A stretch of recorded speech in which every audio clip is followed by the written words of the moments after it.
안녕하세요. 최근 인생의 큰 전환점을 맞아 남은 인생을 어떻게 살아야 할지 고민이 많은 30대 구독자입니다. 한편으론 최악의 상황으로 치닫기 전에 만난 은인 덕분에 구사일생한 것에 감사하면서도 다른 한편으론 왜 내게 이런 일이 일어나야만 하는지 세상이 많이 원망스럽고 답답하네요. 누구보다 믿고 의지했기 때문에 결혼을 약속했는데 그 남자로부터 철저하게 이용당하고 배신당할 뻔한 제 사연. 지금 들려드릴게요. 여자 나이 32, 부모님 주변 분들로부터 혼기가 꽉 찬 내 소리를 들은 지 어느덧 2년. 요즘 세상에 그렇게 빨리 결혼하는 사람이 대체 어디 있냐며 버팅기던 제게도 운명 같은 사람이 나타났습니다. 적어도 그때는 운명이라고 믿었죠. 박정우. 그 인간하고는 골프클럽에서 처음 만났어요. 저희 클럽은 기본 연회비가 1,000만 단위였기 때문에 어지간한 살림으로는 감당이 안 되는 곳이었어요. 게다가 가입을 위해서는 기존 회원 5명 이상의 추천과 사회적 평판도 필요했죠. 한마디로 말하자면 신분이 어느 정도 보장된 사람들만 가입할 수 있는 곳이에요. 네, 저는 사람들이 흔히 말하는 재벌집 둘째 딸이에요. 날 때부터 입에 금수저를 물고 태어났죠. 아니, 다이아 수저라고 해야 할까요?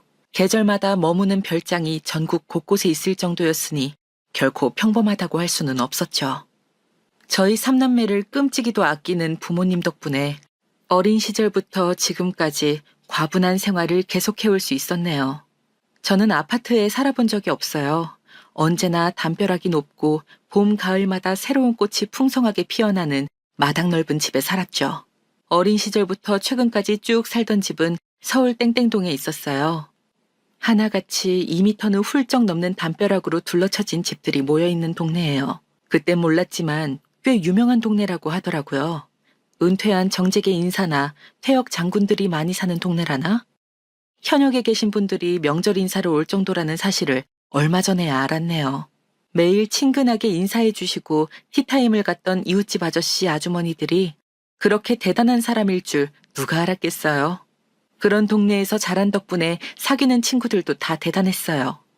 어린 시절부터 은행장 출신 강사님이 운영하는 재벌 2세 경제교육 캠프 같은 걸 다니면서 친분을 두텁게 했죠.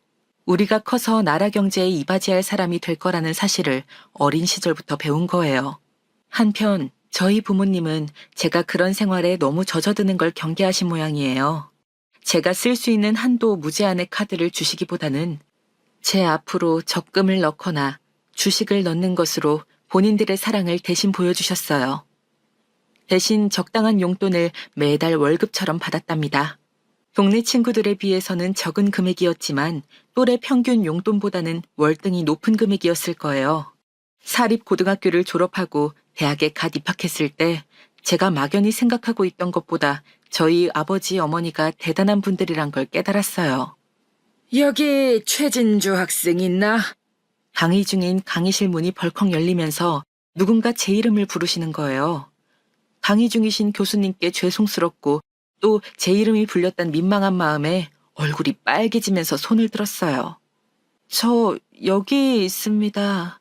강의 중이던 교수님께 한 소리 들을 각오까지 했는데 의외로 교수님은 아무렇지 않으셨는지 친절하게 웃으면서 제게 손짓하시더군요. 최진주 학생, 급한 일인 것 같으니 다녀와. 알고 보니 문을 열고 들어오신 분이 저희 학교의 총장님이셨더라고요.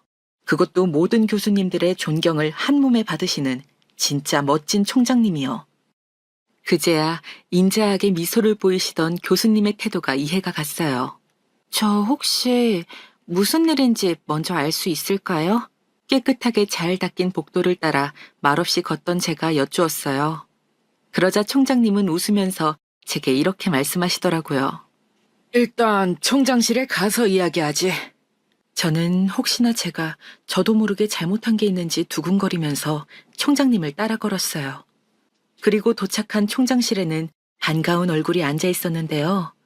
진주야! 어머니였어요. 저는 너무 놀라서 소리를 지를 뻔한 걸 겨우 참았네요. 아직도 그때만 생각하면, 엄마! 제가 한달음에 달려가 엄마의 손을 붙잡자 총장님이 허허 웃으시면서 맞은편에 앉으셨어요. 알고 보니 총장님은 아버지의 오랜 친우셨다고 해요. 어린 시절 동네에서 함께 놀던 아주 오래된 친우요. 어쩐지 땡땡 대학에 가고 싶다고 할 때 반색을 하시더라니만. 그제야 아버지의 반가운 태도가 이해가 갔네요. 명환이는 많이 바빠요? 아니, 이런 기회에 얼굴 한번 보고 하는 거지 참 매정하기는. 말씀은 그렇게 하셨지만 총장님은 연신 웃으며 저와 어머니를 번갈아 보셨어요. 네, 요즘 따라 더 그러네요. 진작 인사드리러 오고 싶었는데 애들도 크고 하는 일이 바빠서 경황이 없었습니다. 그나저나 오랜만에 뵙네요. 잘 지내셨죠? 진주도 언제 이렇게 컸는지 기억나진 않겠지만 윤서가 아저씨가 어릴 때 너 얼마나 귀여워했는데. 총장님이 그렇게 말씀하시자 어렴풋이 기억이 날 것도 같았어요. 잘 컸구나, 잘 컸어. 앞으로 학교 생활하면서 불편한 게 있으면 언제든지 편하게 이 아저씨 아니지, 삼촌한테 이야기해, 알았지? 아무리 작은 거라도 말이야. 네, 알겠습니다, 총장 삼촌. 그 뒤로도 이런 식의 일이 자주 있었어요. 미술을 전공한 제가 개인전을 위해 갤러리를 알아볼 때도, 취미로 골프를 시작했을 때도, 심지어는 제주도로 호캉스를 갔을 때도요. 아버지의 지인 혹은 친구라는 분들이 들러서 편의를 봐주셨어요. 인생이 완전히 이지 모드였다고 볼 수 있죠. 어린 시절부터 개인 과외를 받아온 덕분에 수능도 부담 없이 볼 수 있었고, 남들은 다 겪는다는 취업 스트레스, 압박 면접에 대한 불안, 불투명한 미래에 대한 두려움 같은 건 모조리 스킵할 수 있었거든요. 딱 하나, 인간관계만 빼고요. 저는 아버지처럼 인간관계가 그리 좋지를 못했어요. 어린 시절 동네에서 사귄 친구들이나 골프클럽에서 만난 친구들을 제외하고는 그닥 친하게 지내는 사람이 없거든요. 대학에서 만난 친구들은 그 시절에만 반짝 잠시 친했다가 졸업하면서는 등을 돌리게 되었고, 사회에 나와서 사귄 사람들 중에서도 끈끈해지는 경우는 몇 없었어요. 그런 실정이다 보니 연애다운 연애 한번 해본 적이 없었죠. 몇 번 데이트를 해본 적은 있어요. 그런데 끝내 잘 되지는 않더라고요. 그러다 뭐에 홀렸는지 박정우, 그 인간을 만나게 되었고, 이지 모드였던 제 인생은 순식간에 하드 모드로 접어들게 되었답니다. 처음엔 저희도 남들 하는 것처럼 평범하게 연애를 했어요. 영화 보고 호캉스 가고 맛있는 거 먹으러 다니고 뭐 그런 거요.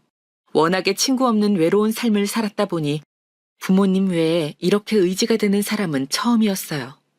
무슨 일이든 괜히 상의하고 싶고 힘들 때 투정 부리고 싶고 그런 사람이요. 그런데 이제와 돌이켜 생각해보니 어느 시점부터 그 인간이 미묘하게 변하기 시작하더라고요.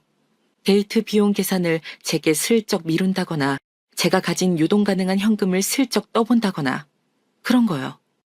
처음엔 요즘 사업이 많이 어려운가 싶었어요. 이 사람도 저희 골프클럽 회원이다 보니 적지 않은 자산을 운용하고 있었거든요. 그렇지만 아무리 좋아하고 사랑한다고 해도 결혼도 하지 않은 사람에게 저런 걸 오픈하는 건 아니다 싶어서 애둘러 말을 돌렸어요. 대신 데이트 비용은 시원시원하게 결제했죠. 그러던 어느 날 이 남자가 그러더라고요. 결혼하자고. 진주야, 나 이제 30대 중반이야.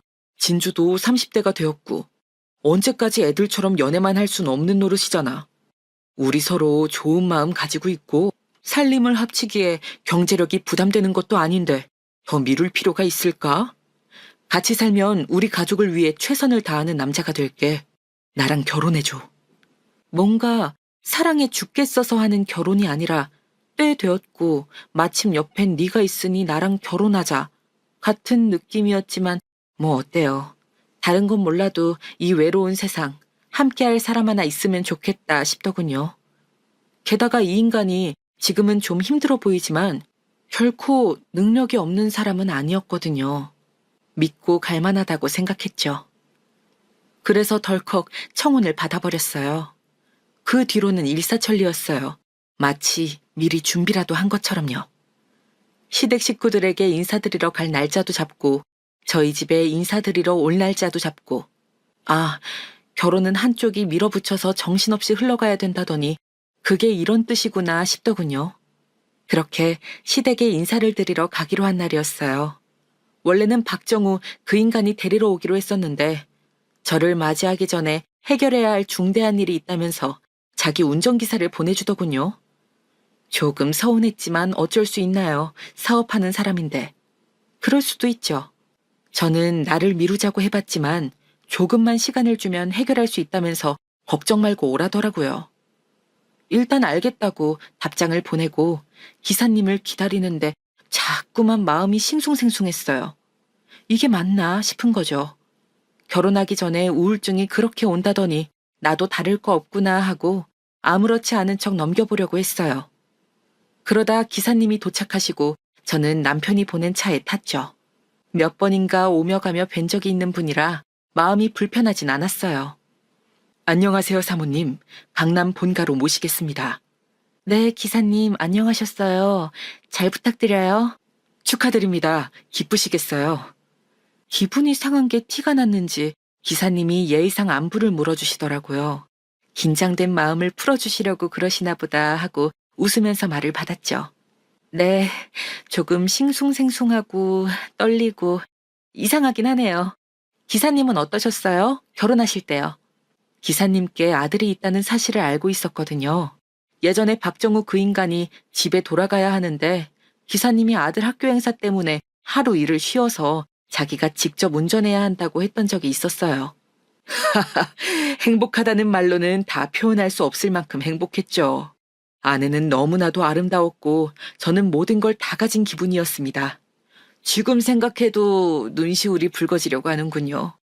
아내가 그렇게 황망히 가버리지만 않았으면 좋았을 텐데. 마지막 말은 처음 듣는 거라 너무 깜짝 놀라고 말았어요. 제가 큰 실례를 저지른 거잖아요. 죄송스러운 마음에 기사님께 사과를 드렸어요. 그러셨구나. 좋은 곳으로 가셨을 거예요. 괜한 거 물어봐서 죄송해요. 기사님은 한참 말이 없으셨어요. 백미러로 살짝 보이는 얼굴이 슬퍼 보이더군요. 그래서 잠자코 기다렸어요. 기사님이 슬픔을 잘 갈무리할 때까지요. 얼마나 달렸을까요? 기사님이 제게 의미심장한 말을 꺼내시더군요. 사모님, 이번 주 일요일 날 저녁 8시예요. 함남동에 있는 땡땡바에 가보세요. 아무것도 묻지 마시고요. 3번 테이블 예약하시고 8시에 맞춰서 도착해 계세요. 그러면 30분쯤 어떤 사람들이 옆 테이블로 올 겁니다. 그리곤 잠깐 숨을 돌리고 이야기를 이었어요. 제 말을 믿든 말든 사모님 마음인데요. 제게 이런 말 들었다는 이야기는 도련님은 물론이고 아무한테도 하지 마시고. 그게 무슨 말씀이세요? 김 기사님! 김 기사님! 그 뒤로는 제가 어떤 말을 해도 대꾸를 않으시더라고요. 이게 대체 무슨 상황인지 너무나도 궁금하고 난처했어요. 그 인간의 전속 운전기사가 그 인간에게는 비밀로 하고 어딘가로 가보라고 하다니 영화에서나 나올 법한 일 아닌가요? 저는 떨떠름한 마음을 안고 시댁에 도착했어요. 내리면서 기사님을 흘깃 째려보는 걸 잊지 않았죠. 기사님은 미동도 않으시더라고요. 그 모습에 오히려 믿음이 갔다고 할까. 제 직감은 꼭 가봐야 한다고 그만큼 중요한 일이라고 제게 강렬한 메시지를 보내고 있었어요. 그렇게 심란한 마음으로 그 인간의 집에 들어섰어요. 저희 집만큼 커다랗지는 않지만 대리석 바닥이며 화려한 조명이며 소파며 계단 난간 장식이며 어느 하나 허투루 놓은 게 없는 것 같았어요. 조화롭다고 해야 할까요? 인테리어에 보통 공을 들인 게 아니구나 하는 느낌을 받았어요. 그래, 어서 와요. 아버님은 오며 가며 몇 번 인사드린 적은 있는데 아우 이렇게 사돈을 맺게 될 줄은 몰랐네. 사람 인연이라는 게 참. 예비 시어머니가 현관 앞까지 나와서 반갑게 저를 맞아주시더라고요. 그 모습에 그제야 싱숭생숭하던 마음이 조금 정리되었어요. 예비 시부모님께 처음 인사를 드리는 날인데 정신 똑바로 차려야 하는 거잖아요. 김 기사님의 알쏭달쏭한 이야기는 잠시 제쳐두고 저는 눈앞에 직면한 문제에 집중하기로 했어요. 차린 건 없지만 많이 들어요. 네, 감사합니다. 잘 먹을게요, 어머님. 말씀은 그렇게 하셨지만 정말 상다리가 부러진다는 게 이런 거구나 싶을 만큼 진수성찬이 차려져 있었어요. 그것도 제가 좋아하는 메뉴들이 잔뜩이요. 식사 시간 내내 화기애애한 분위기가 맴돌았어요. 특히 예비 시어머님께서는 제 어떤 모습이 마음에 드신 건지 뿌듯한 미소를 짓고 계속 저를 칭찬하시더라고요. 우리 집안에 복덩이가 굴러왔어, 복덩이가. 식사가 끝나고 집을 나서는 순간까지도 그렇게 말씀하시는데 약간 당황스럽더라고요. 물론 예쁘게 봐주신 것은 정말 감사하지만요. 그런데 칭찬을 받을수록 더 긴장이 되어서 덕분에 그날 밥을 입으로 먹었는지 코로 먹었는지 기억도 나질 않네요. 그렇게 어영부영 인사를 드리고 집에 돌아오자 잠깐 동안 잊고 있던 일이 떠올랐어요. 네, 김 기사님의 말이요. 대체 뭘 보여주기 위해서 일요일 8시를 기약한 걸까? 내가 꼭 알아야 할 어떤 비밀이 숨겨져 있는 건 아닐까? 그런 생각이 어지럽게 떠다녔어요. 김 기사님의 태도를 보아하니 정말 중요한 일 같았거든요. 덕분에 일요일까지 얼마나 두근거렸는지 몰라요. 그렇게 긴 5일은 난생 처음이었어요. 뭘 해도 손에 안 잡히고 마음이 붕 떠서 싱숭생숭하더라고요. 그러는 동안에도 시간은 착실하게 흘러 어느새 일요일이 되었어요. 지난 5일이 길고 긴 꿈 같더라고요. 외출 준비를 마친 저는 거울 앞에 서서 제 옷차림을 점검했어요.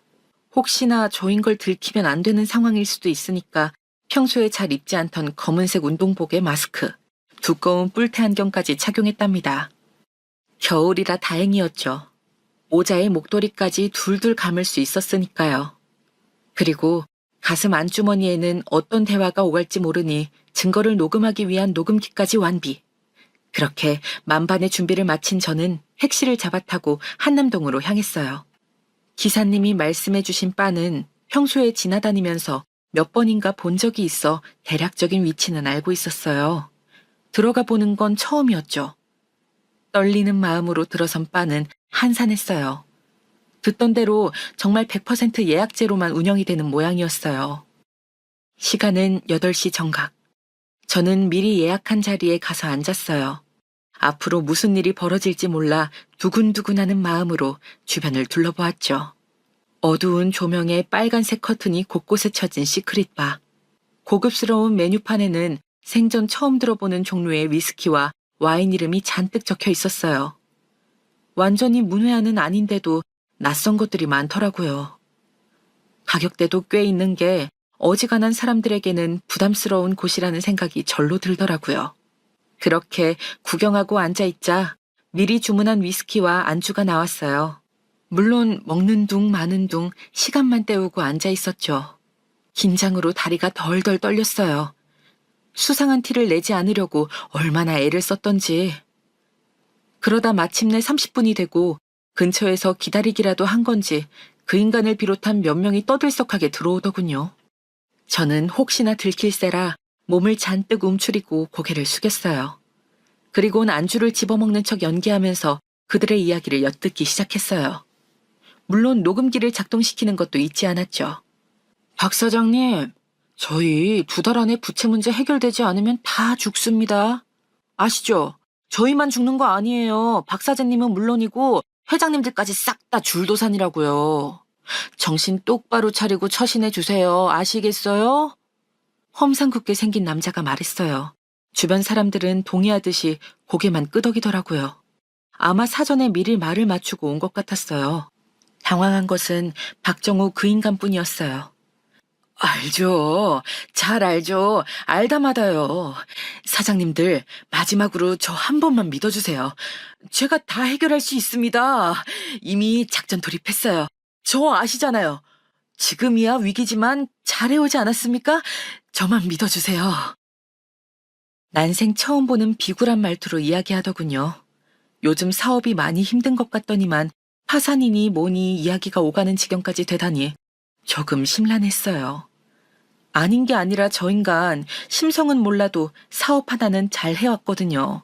골프클럽에도 건너 아는 지인들이 있을 거잖아요? 그들에게 듣기로는 집안이 원래 부자였던 것도 있는데 어린 나이에 사업 전선에 뛰어들어 유망한 IT 스타트업 몇 개를 맡아 성공적으로 운영해왔다고 해요. 집안 어르신들의 도움 없이 말이죠.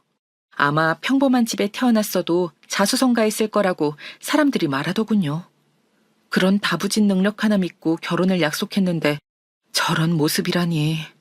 그런데 저도 모르게 그 인간을 좋아하긴 했나 봐요. 실망스럽다기보다는 안쓰러운 마음이 먼저 들더군요. 문제가 뭔지는 몰라도 조금만 지원해주면 다시 잘할 수 있을 거라고 생각했고요. 진심으로 그랬어요. 조만간 허심탄회하게 이야기해봐야겠다고 저 혼자 마음을 다잡았죠. 그래도 결혼하기로 마음먹고 부모님께 인사까지 드렸는데 사업이 힘들다는 이유로 이제 와서 남처럼 돌아설 수는 없는 노릇이잖아요. 저 이래봬도 의리 하나는 어마무시하거든요. 혼자 그런저런 생각을 하고 있는 동안에도 사람들은 박정우 그 인간을 압박했어요. 그러다 자리가 마무리되고 그 인간 혼자 남았죠. 어떻게 해야 하나, 먼저 일어나야 하나 기다려야 하나 고민하고 있는데 또 누군가가 들어오더군요. 여기요, 여기. 박정우 그 인간이 손을 들어 반갑게 맞이했어요. 이번엔 또 누군가 싶어서 이야기를 엿듣는데 글쎄 이런 대화를 나누고 있는 거예요. 인사도 드렸겠다. 최대한 빨리 결혼식 올릴 거예요. 진주 얘가 조금 까탈스러워서 생각보다 오래 걸렸네요. 결혼 전에는 명의 이전을 할 수 없다나 뭐라나. 아무튼 이제 결혼만 하면 일사천리예요. 결혼만 하면 회사를 자기 명의로 돌리겠다고 했으니까요. 아시죠? 이번 작전. 최 이사님 역할이 가장 중요한 거요. 네, 사장님. 잘 알고 있습니다. 상황이 심상찮아요. 투자자들의 돈으로 틀어막듯이 여기저기 돌리고는 있지만 절망적이라고요. 아직까지는 지난날 해온 것들이 있어서 그나마 목숨 걸고 버티고 있는데 오래 가지는 않을 거예요. 벌써부터 저희 상황 눈치채고 하나 둘씩 빠지려는 눈치예요. 투자자들 빠져나가기 시작하면 모래성되는 거 한순간인 거 잘 아시죠? 회사 부도 얘기를 하다가 갑자기 여기서 회사 명의 이야기가 왜 나오는 건지 저는 알 수가 없었어요. 안 그래도 박정우 그 인간이 결혼 이야기가 나오기 전부터 제게 은근히 회사 명의 이전 이야기를 흘렸거든요. 세금 문제다 뭐다 하면서 본인이 키운 스타트업 하나를 제게 넘기려고 했어요. 잘 키운 회사라 제게도 도움이 될 거라면서요. 저는 결혼한 사이면 몰라도 그냥 사귀는 사이에서는 절대 받을 수 없다 하면서 극구 사양했고요. 그게 상식적이지 않나요? 누가 덜컥 회사 대표 자리를 맡아요. 그 뒤로 얼마 지나지 않아서 프로포즈를 받은 건데 그게 다 연관이 있을 줄은 몰랐네요. 일단 뱉은 말이 있으니 회사 명의 이전도 긍정적으로 생각해 보겠다고는 했거든요. 그런데 끝이 아니더군요. 더 놀라운 이야기는 최 이사라는 사람의 입에서 나왔어요. 네, 사장님. 이쪽 방면에 프로들로 섭외해놨습니다. 걱정 마세요. 거사 치르고 바로 해외로 뜰 겁니다. 사고로 처리될 테고요. 운 나쁘면 발각될 수도 있지만 범인들은 이미 한국에 없는 시나리오로 갈 겁니다. 저는 아까보다 더한 충격에 심장이 덜컥 내려앉았어요. 지금 제가 무슨 소리를 듣고 있는 건지 도무지 이해를 할 수가 없더군요. 회사가 떠하는 부채들 다 진주 명의로 돌리고 우린 손절해버리는 거예요. 그리고 제주도에서 불운한 사고로 시나리오 잘 아시죠? 세상이 무너진다는 게 이런 느낌이구나. 저는 실감했어요. 비로소 모든 퍼즐이 들어맞더라고요. 이 인간 처음부터 그럴 작정으로 제게 결혼을 보챈 거였네요. 절망스러웠어요. 인생 처음으로 겪는 시련이었거든요. 부모님 다음으로 믿고 의지했던 사람이 저 몰래 이런 걸 계획하고 있었을 줄이야. 사기를 치려는 것은 100번, 1000번, 만보 양보해서 그럴 수 있다 쳐요. 그런데 그게 다가 아니었다니요. 손발이 부들부들 떨렸어요. 용서할 수가 없었죠. 그런데 그 인간은 끝까지 한 발 더 나가더군요. 여보세요? 자기야. 이야기 잘 끝났어. 금방 갈게. 휴, 최진주 걔한테 다 떠넘기고 털어버리고 우린 같이 새 인생 사는 거야, 알겠지? 금방이야. 조금만 기다려줘. 바람까지? 해도 너무한 거 아니냐고요. 너무 큰 충격에 실신할 뻔했지만 금세 정신을 차렸어요. 위스키를 한 잔 스트레이트로 마시고 이를 꽉 깨물었어요. 나 최진주, 이대로 당할 순 없지. 겨우 정신을 차린 저는 조용히 자리에서 일어나 문을 나섰어요. 그리곤 근처에 세워진 박정우 그 인간의 차를 찾았죠. 다가가서 운전석 창문을 노크하자 곧바로 창문이 열렸어요.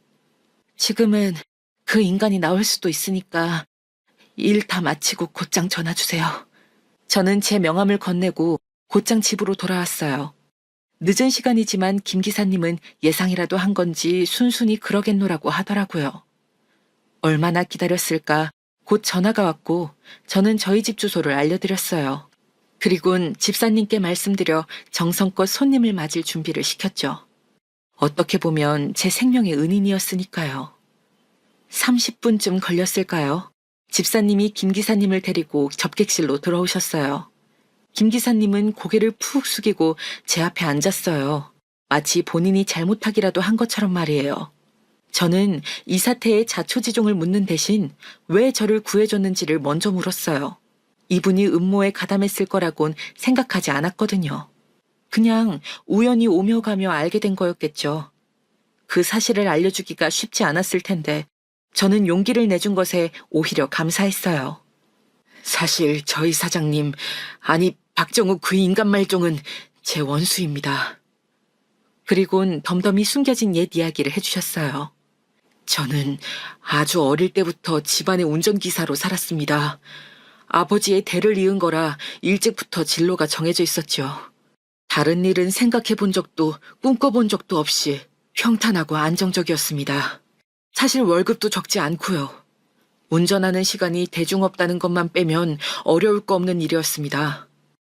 외출하지 않으시는 날에는 제 할 일을 하면서 쉬면 되었고 하루에 길어야 2~3시간 운전하는 날이 많았습니다. 늘상 대기해야 한다는 점과 박정욱 그 인간의 인성이 아주 더럽다는 것만 빼면 평화로운 직장이라고 할 수 있었죠. 그렇지만 대체로 만족스러운 삶이었어요. 안정적이었고요. 남들보다 조금 더 누리면서 살 수도 있었죠. 선대 사장님께는 매우 감사하고 있습니다. 덕분에 와이프도 만나고 분에 넘치는 행복한 삶도 살아볼 수 있었습니다. 그 날이 있기 전까진 말이죠. 기사님은 한숨을 푹 쉬시더니 이야기를 이어가셨어요. 준비해놓은 차나 다과에는 손도 대지 않으시더라고요. 결혼 전에는 사장님 댁 안에 있는 제 방에서 지냈지만은 가족이 생긴 뒤로는 사장님 댁 근처 아파트로 집을 옮겼습니다. 원래 지내던 방은 제가 출근해서 대기 중일 때 집무실로 사용하고 있죠. 아직도 눈앞에 생생합니다. 그 일이 벌어진 것은 시린 눈발이 날리던 1월의 겨울, 늦은 새벽이었습니다. 아내에게 산통이 찾아왔죠. 저는 떨고 있는 아내를 부축해 병원에 가려 했지요. 그때 그 인간 말종놈에게 전화가 걸려왔습니다. 지금 당장 데리러 오라더군요. 술에 취한 모양인지 혀가 잔뜩 꼬부라져 있었습니다. 저는 와이프의 상황을 설명하고 양해를 구하려 했습니다. 근무 시간도 아니고 새벽이었고 아내가 산통하고 있으니 그 정도는 이해해 줄 줄 알았습니다. 인간이라면요. 하지만 그 인간 말종놈은 말이 통하질 않았습니다. 막무가내더군요. 이대로 때려칠까 했지만 다른 인생은 생각해 본 적도 없기 때문에 망설여지더군요. 제가 못났죠. 와이프는 그런 제 상태를 알았는지 자기는 괜찮다고 앰뷸런스만 불러달라고 하더군요. 그때 그 말을 듣는 게 아니었습니다. 저도 박정우 그 인간 말종을 욕할 자격이 하나도 없어요. 똑같은 인간입니다. 저도 제 와이프를 죽게 만든 똑같은 놈이에요. 그리곤 한참을 우시더라고요. 어찌나 마음이 아프던지 그제야 어느 정도 상황 파악이 되더군요. 그런데 이해가 가지 않는 부분도 있었어요. 그런데 왜 떠나지 않으셨어요? 제가 묻자 김 기사님은 이렇게 말씀하시더군요. 복수하기 위해 10년을 참았습니다. 그 집을 떠나면 영영 복수할 기회가 없을 테니까요. 장거리 운전을 할 때면 몇 번이고 충동에 휩싸입니다. 이대로 바다로 처박힐까 그런 충동이요. 그런데 집에 있는 아들이 눈에 밟혀서 그러질 못했습니다. 저는 어떻게 해야 할까요? 이제야 이해가 되더군요. 저를 살려준 이유도 10년간 참고 그 밑에서 일해온 이유도요. 저는 김 기사님께 나지막히 말씀드렸어요. 기사님, 저를 살려주신 게 단순히 좋은 마음에서인지 제게 뭔가를 바라서인지 저는 잘 몰라요. 그렇지만 이것만은 말씀드리고 싶네요. 사람 잘 보셨어요. 좋은 복수의 기회를 잡으신 거라고요. 김 기사님은 어안이 벙벙한 표정으로 저를 올려다보시더군요. 자세한 건 두고 보시면 알 거라고 말씀드리고 저는 자리를 정리했어요. 머리를 좀 차갑게 식힐 필요가 있었죠. 앞으로 벌어질 일은 좀 냉정해야 할 테니까요. 저는 먼저 아버지께 기별을 넣었어요. 내일 저녁은 본가에서 함께 먹자고요. 공사 다망하신 분이라 미리 기별을 넣지 않으면 일정이 번번이 어긋나더라고요. 이왕 이렇게 된 거 한 번에 이야기하는 게 좋겠다 싶어서 언니와 남동생에게도 연락을 돌렸어요. 다행히 다들 일정이 괜찮더라고요. 그렇게 오랜만에 가족 식사 자리가 준비되었어요. 뭐라고? 그게 정말이냐? 그 망할 인간이 그렇게 말하는 걸 직접 들었다고? 연로하신 아버지 어머니가 놀라실까 흥분하지 않고 조곤조곤 순화해서 이야기했는데도 이렇게 놀라시더라고요.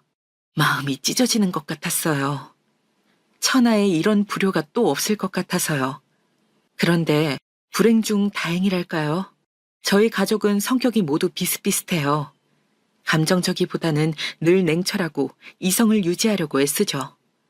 아버님은 찬물로 속을 달래시더니 이렇게 말씀하셨어요. 내 딸을 두고 그런 흉악한 계획을 세우다니 정말 간도 큰 놈이구나. 게다가 바람까지 피워? 이걸 용서한다면 진주와 우리 가족의 체면이 뭐가 되겠니? 나는 온 힘을 다해서 그 녀석한테 복수할 생각이다. 그 말에 언니와 남동생이 결연한 표정으로 고개를 끄덕였어요. 다들 말은 안 했지 이를 갈고 있었거든요. 다만 아버지께서 말씀하시기 전에 튀어나가지 않으려고 참은 거죠. 저도 마찬가지였어요. 다시 그날의 감정이 떠오르면서 이가 뿌드득 갈리더라고요. 저 때문에 이런 수모를 겪게 해드려서 아버지 어머니께는 정말 죄송해요. 그러자 곁에 앉아 계시던 어머니께서 제 손을 꼭 잡아주셨어요. 네가 왜 그런 소리를 하니? 사과는 그쪽에서 해야지. 네, 당장 쳐들어가고 싶지만 그런 짐승 같은 놈들과 똑같이 굴면 안 되니 참는 거다. 그래, 누나가 왜 사과를 해? 이 자식들 다 줄줄이 엮어서 콩밥을 먹여야지. 그래, 이 자식들 가만두면 안 되지. 미친 것들, 감히 누구 동생을 건드려? 법조계에서 일하고 있는 남동생과 언니도 한팔을 거들었어요. 그날부터 저희 가족의 복수 계획은 실행되었죠. 가장 먼저 한 일은 바람핀 상대 여자를 찾는 거였어요. 쉬운 것부터 차근차근 진행하려는 거였죠. 저에 관한 계획을 알고 있으면서도 그 인간을 만난다는 게 용서가 안 되더라고요. 그 여자를 찾아내는 건 정말 쉬웠어요. 김 기사님이 몇 번이나 태워다 줘서 주소를 알고 있었거든요.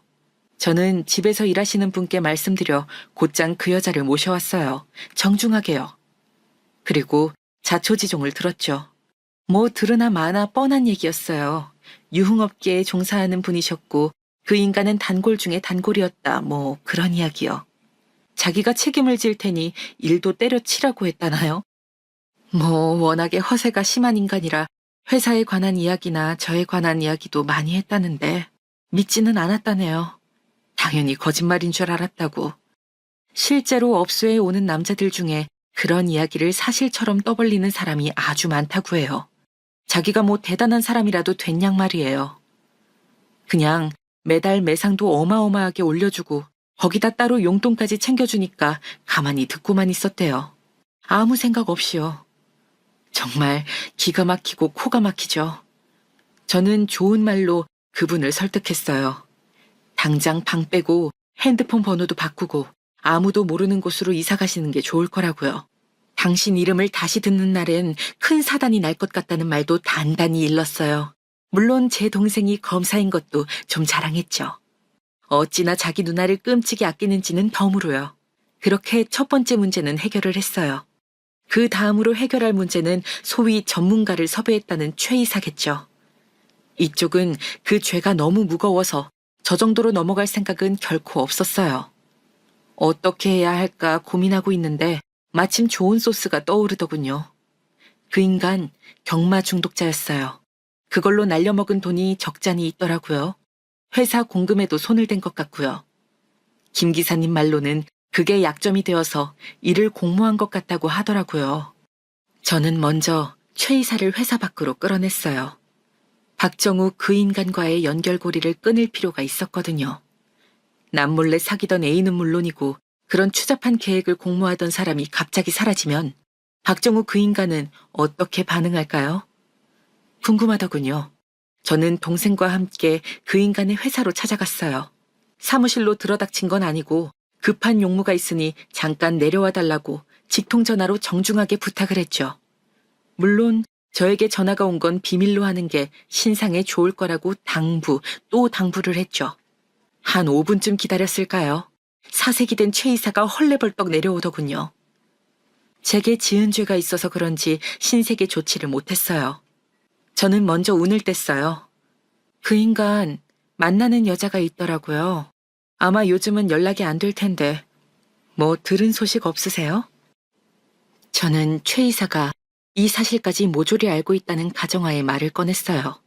그리고 예감은 적중했죠. 제가 은근히 흘린 말을 어떻게 해석한 건지 몸을 사시나무 떨듯이 떨더라고요. 그리곤 죄송합니다.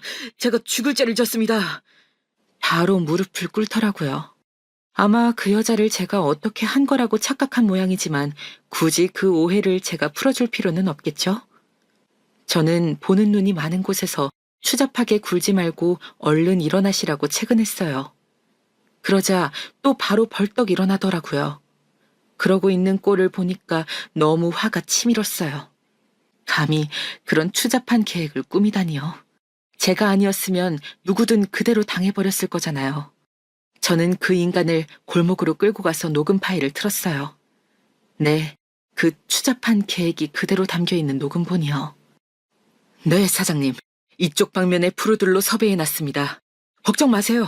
거사 치려고 바로 해외로 뜰 겁니다. 사고로 처리될 테고요. 운 나쁘면 발각될 수도 있지만 범인들은 이미 한국에 없는 시나리오로 갈 겁니다. 이거 아무리 들어도 저에 대한 청부 같은데 맞죠?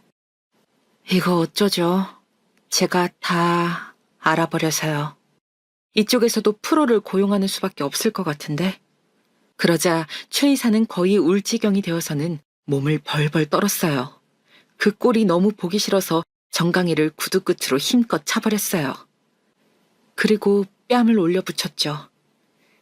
거지 같은 놈들이 어떻게 이런 계획을 꾸며? 니들이 인간이니? 인간이야? 얼마나 후드럽했을까요. 몸을 좀 움직이니까 분이 조금은 풀리더라고요. 얻어맞으면서도 한마디도 못하는 최 이사에게 말했어요. 이 돈 가지고 당장 꺼지세요. 회사는 물론이고 당신 가족들과도 연락 끊으시고요. 만나는 애인도 따로 있죠? 그쪽과도 연락 금지입니다. 만약에 댁에서 실종 신고가 접수되지 않으면 몰래 연락하고 있다는 뜻으로 알고. 그러니까 일 크게 만들지 말아요, 우리. 조만간 연락 드릴 테니까 지방 어딘가에 가서 숨어 사세요. 아참, 뉴스 꼭 챙겨보시고요. 통장에 있는 돈이나 카드도 절대 쓰면 안 되는 거 알죠? 실종이잖아요, 실종. 저는 노잣돈이라고 생각하고 현금 200만 원을 최 이사의 얼굴에 뿌려줬어요. 적당히 한 달은 숨어 있을 수 있겠죠. 그렇게 잠적해버린 최 이사는 후에 본인이 해먹은 공금에 대한 책임 회피를 위해 잠적, 보주 중인 것으로 수배 내리면 될 일이었어요. 깔끔하잖아요. 앞뒤도 딱 들어맞고요. 이제 남은 건 그 인간과 공모한 또 다른 인간이 있는지 샅샅이 찾아내 잘잘못을 가리는 일이겠죠. 저는 일단 아무것도 모르는 행세를 했어요. 다 이루었다고 착각할 때 나락으로 떨어뜨려야 통쾌한 복수가 될 것 같았거든요.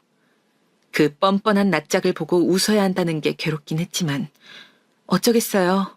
가장 확실한 복수를 위해서 참아야죠. 대신 소소하게 애태우는 재미는 확실하더라고요.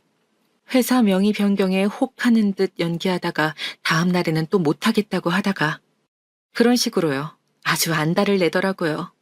어떻게든 제게 잘하려고 하고 비위를 맞추려는 게 눈에 보이기 시작했어요. 지난 주말에는 압구정, 청담, 강남을 돌면서 하지도 않을 결혼식장 예약과 입지도 않을 드레스 예약도 정성껏 했어요. 물론 가장 비싼 것으로요. 비용은 그쪽에서 지불했죠. 신혼여행지 예약도 했답니다. 하도 충격적인 상황이라 어이가 없어서 그런지 이젠 슬프지도 않더라고요. 심지어는 나름 재미도 있었어요. 좋아하는 꼴을 보면서 언제 나락으로 떨어뜨려 줄까 하고 일을 가는 거요. 박정우 그 인간은 저와 함께 있는데도 불구하고 계속 애인한테 전화 연락을 시도하더라고요.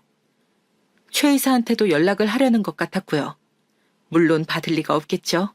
제가 어떤 사람인지 확실하게 보여주었으니까요. 애타는 모습을 옆에서 지켜보는데 얼마나 가짠턴지. 갈수록 초조했는지 급한 일이 생겼다면서 허겁지겁 떠나는데 우습더라고요. 한때나마 결혼을 생각했던 사람이 저런 사람이었을 줄은 몰랐으니까요. 그 뒤로 김 기사님과는 주기적으로 연락하고 있어요. 서로의 복수를 위해서 긴밀하게 움직이기로 한 거죠. 그 여자가 완전히 떨어져 나간 것도, 최 이사가 제 말대로 완벽하게 잠적한 것도, 박정우가 잠적한 최 이사를 의심하고 있는 것도 김 기사님을 통해서 듣게 되었어요. 박정우 같은 인간은 주변에서 일하는 분들을 무슨 NPC 취급하기 때문에 자기도 모르게 비밀을 술술 털어놓거나 긴급한 전화통화도 아무렇지 않게 해버리거든요. 최측근을 통해 열애설이 나거나 불화설이 나는 이유도 바로 그 때문이죠. 박건우는 차를 타고 이동하면서 그런 중대한 사안을 많이 결정했어요. 회사에 관한 것부터 연애에 관한 것까지요. 가장 깊숙하고 가까운 곳에 제 스파이가 있을 줄은 상상도 못했겠죠. 김 기사님은 같은 편이 된 기념으로 박정우의 비밀 몇 가지를 더 알려주었어요. 오늘 사연에 언급해야 할 가장 중대한 비밀은 그거겠죠. 과연 이 일에 누구누구가 연루되어 있는가. 사안이 사안이다 보니 비밀 엄수를 철저히 했던 모양이더라고요. 김 기사님이야 앞서 말한 이유도 있는데다가 또 2대째 모시고 있기도 해서 신임이 두터웠던 모양이에요. 일단 아버님은 모르고 계신 게 거의 확실하다고 했어요. 부도를 거의 기정사실로 생각하시고 여러모로 준비하고 계시다고 했거든요. 게다가 박정우 그 인간이 아버님과 통화할 때는 특히 야단을 맞고 혼나고 있었다고 해요. 회사 부도에 대한 책임을 지라면서요. 그런가 하면 어머님은 모든 것을 다 알고 계셨대요. 아니, 알고 계신 게 다가 아니라 둘이 모의를 한 거죠. 처음부터 함께 계획을 짠 거예요. 처음 집에 초대받아 갔을 때 보여준 친절하고 다정한 모습이 다 그런 이유에서였다니 정말 세상에 믿을 사람 하나 없네요. 그제야 우리 집에 복덩이가 굴러들어왔어 라고 한 이유를 알 것 같더라고요. 모든 부채와 비난의 화살을 다 짊어지고 떠날 사람. 그러니까 제물로서 환영해주고 맛있는 밥을 해먹인 거였죠. 그 둘만은 절대 용서할 수가 없었어요. 어떻게 해서든 지옥으로 떨어뜨리고 싶었죠. 가만히 놔둬도 알아서 도산해버리겠지만 겨우 그 정도로는 제 분이 풀리질 않겠죠. 저는 저희 아버지의 인맥을 조금 동원하기로 했어요. 뭐 권력을 남용하거나 하려는 건 당연히 아니고요. 금감원에 계신 아버지의 친후분께 직접 분식회계 신고를 넣는다거나 그 집 잘나신 어머님이 회사 공금을 어떻게 사용했는지 또 증여세 없이 자식들의 통장에 어떻게 숨겼는지 같은 걸 낱낱이 제공하는 시기였어요. 그리곤 슬슬 소문을 내는 거죠. 돈이 움직이는 바닥은 사방에 귀가 있어서 소문이 무지하게 빠르거든요. 얼마나 빠르게 반응하냐에 따라 수억이 오가니까요. 일단 그 인간이 운영한다는 스타트업 회사부터 시작했어요. 투자자들의 정체를 알아내는 건 쉬웠죠. 한남동 바에 왔던 사람들의 정체를 어렴풋이 들어서 기억하고 있었거든요. 그 사람에게 은밀하게 연락을 취해서 조용히 약을 풀었어요. 물론 익명의 제보를 통해서요. 박정우 그 인간 파산하기 직전이다. 부모님이 운영하는 사업도 위태롭다. 사기꾼들 하는 짓이 다 똑같지 않냐. 시간 벌어놓고 자기 돈만 챙겨서 나를 거다. 이대로는 투자금 회수할 겨를도 없이 야반도주할 기세다. 투자금 조금이라도 회수하려면 박정우가 도망치지 못하게 투자자들이 단번에 힘을 써야 한다. 채 며칠이 지나기도 전에 반응이 오더군요. 투자자들이 침묵을 도모하는 자리라고 속이고 박정우를 불러낸 거예요. 네가 달아나려는 속셈이 너무 뻔하니 당장에 투자금을 돌려내라는 거였죠. 투자자 중에 꽤나 험한 일을 하는 사람도 있었던 모양이에요. 며칠 연락두절이 됐다가 돌아온 그 인간. 혼이 빠졌더라고요. 김 기사님에게 몰래 전해 듣기로는 신체 포기각서 같은 걸 썼다나? 회사는 곧 파산 절차에 들어갔어요. 법원에 파산 신청을 하기 전에 붙들리는 바람에 현금화할 수 있는 건 모조리 팔아서 끌어다 갚은 모양이더라고요. 물론 부족한 돈은 자기 부모님이 운영하는 회사에서 끌어왔고요. 더 모자라는 돈은 각서로 대신했겠죠. 그 사단이 끝나자마자 이번에는 금감원에서 쳐들어갔어요. 모든 사업이 올스탑. 그간 회사에서 해먹은 게 생각보다 훨씬 많더라고요. 모르긴 몰라도 조만간 강남의 그 으리으리한 집도 경매에 넘어갈 거였어요. 말 그대로 거리에 나앉는 거죠. 차까지 중고로 내놓았더라고요. 차가 없으니 운전기사도 필요 없어졌겠죠. 김 기사님도 당연한 수순으로 정리해고를 당하셨어요. 차라리 잘 됐죠. 침몰해가는 배에 같이 타고 있을 필요는 없으니까요. 평생을 운전기사만 해왔고 다른 일은 해볼 생각조차 안 해봐서 막막하지만 그 인간의 몰락을 가장 가까이서 지켜볼 수 있어서 만족합니다. 정말 감사합니다, 사모님. 김 기사님은 몇 번이고 제게 고개를 숙여서 감사를 표했어요. 혼자서는 결코 해낼 수 없는 복수를 대신 해주었다면서요. 그러나 이 감사는 도리어 제가 김 기사님께 했어야 하는 거죠. 아무것도 모르고 그 악귀 같은 집안에 시집을 가서 모든 부채를 떠안고 갈 뻔했으니까요. 저는 손사래를 치며 김 기사님에게 이야기했어요. 도리어 제가 감사드리죠. 제 생명의 은인이시잖아요. 그때 제게 비밀을 이야기해주지 않으셨더라면 지금 제가 저 꼴이었을 거예요. 그리고는 그 자리에서 바로 김 기사님의 통장에 1억을 시원하게 쏴드렸죠. 솔직히 제 목숨값이라고 치면 이것도 너무 가벼워요. 일단은 받아주세요. 그리고 그 인간하고 관련된 거 깨끗이 정리하시고요. 새로운 일자리가 필요하시다면 한 3달 푹 쉬시고 그달 1일부터 저희 집으로 출근하시는 거 어떠세요? 김 기사님은 참고 있던 눈물을 터뜨리셨어요. 감사합니다. 감사합니다, 사모님. 평생 모시겠습니다. 저도 든든한 제 편을 얻은 것 같아서 눈시울이 붉어지더라고요. 한편 그 지경까지 몰리자 박정우 그 인간은 제게 사정사정을 하더라고요. 돈을 빌려달라고요. 정말 추잡했죠. 그런 되도 않는 음모를 꾸미기 전에 진즉에 돈을 빌려달라고 했으면 차라리 시원하게 빌려주고 말았을 거예요. 어쨌든 결혼까지 생각하게 한 사람이니까요. 그런데 이제 와서 돈을 빌려달라니. 자기를 나락에 떨어뜨리는 게 누구인지도 모르면서요. 저는 내심 고소해하면서도 그에게 희망을 보여줬어요. 나락에 나락까지 떨어뜨리기 위해서는 자기가 믿고 있던 희망으로부터 배신당해야 하는 법이니까요. 저는 당장 급한 불을 끌 수 있을 정도로 아주 조금씩 돈을 건넸어요. 내 돈은 지금 갤러리랑 주식에 다 묶여 있어. 당장 빌려줄 수 있는 돈이 3천만 원뿐인데 어쩌지? 고마워. 고맙다, 진주야. 그거라도 좀. 그런데 나 곧 직원들 월급도 나가야 해서 말이야. 그것 빼고 이것저것 빼면 한 1,000만 원쯤 되려나? 그거라도 부탁해, 진주야. 한순간에 어두워지는 표정을 보는 게 얼마나 고소하던지요. 그런 식으로 조금씩 돈을 빌려줬어요. 아마 다른 곳에서는 돈을 빌리지 못했을 거예요.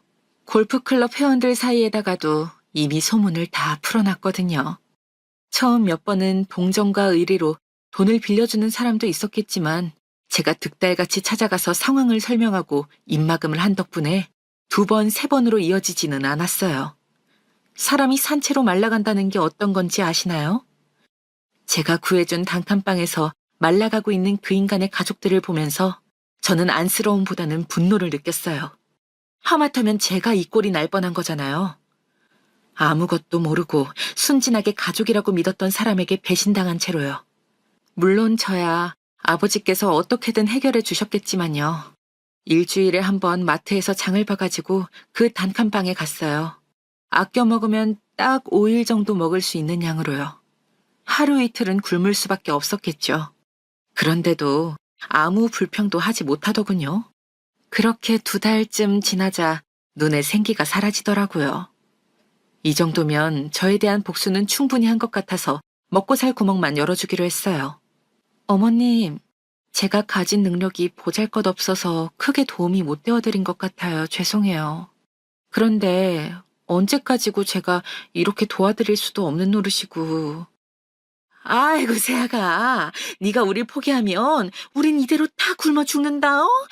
정우가 노가다라도 해서 갚아야 할 빚은 조금씩 정리하고 있으니 제발 조금만 더 시간을 다오.